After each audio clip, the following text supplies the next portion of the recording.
Hey, welcome back to this week's edition of Weekly Thought Fuel with Keith and Sara at the Leaders ICM. We're glad you're still with us.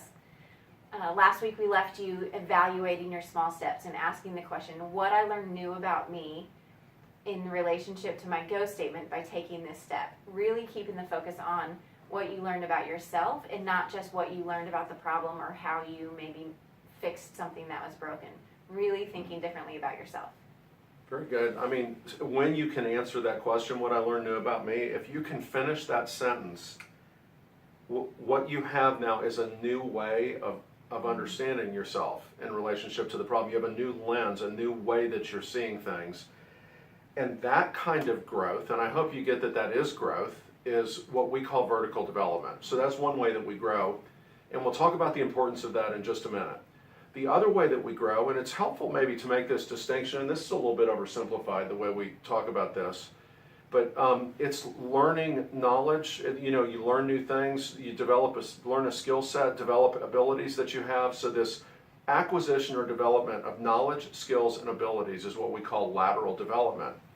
And lateral development is important. You know, we both went and studied industrial organizational psychology. Many of you guys learned a whole bunch of lateral skills to perform in the careers that you're performing in.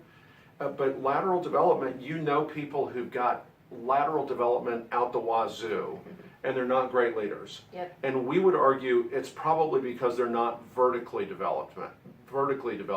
When we grow vertically, we change the way we understand even the lateral development. It changes the way we see and understand everything. And so in coming weeks, we'll kind of break out different stages in how we measure vertical development. But that's the reason that we want you to evaluate your small steps by asking what I learned new about me in relationship to my go statement is. Finish that sentence. But we've got an exercise for them. Yeah, we also want you to keep doing your small steps, but this week we have a new thing we want you to think about, and I want you to reflect back on your life. Think about it maybe in 3 blocks of time. Your elementary school years, if you can remember that, high school, early college, and then early career.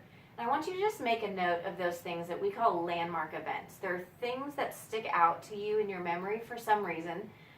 They can be big, they can be small, they can be positive, they can be negative, but just something that stands out to you as a meaningful or memorable part of your life. And we just want you to write that down. Next week we'll come back and give you some things to think about and reflect on and pull out some lessons from those landmarks. Good. I'm smiling because I'm thinking back of the first girl that told me that she no longer wanted to talk to me. Aww. I know, and it sticks out in my mind as like this kind of takeaway thing. I've got so many memories flood in. So guys, with these landmark events, don't make it graduation from high school, graduation from college, when you got married. All those things are landmark events, but think also of these things that, boy, you don't know why you remember them as clearly as you do, but you definitely remember them. So until we see you next week, have fun with this. Have fun. Bye.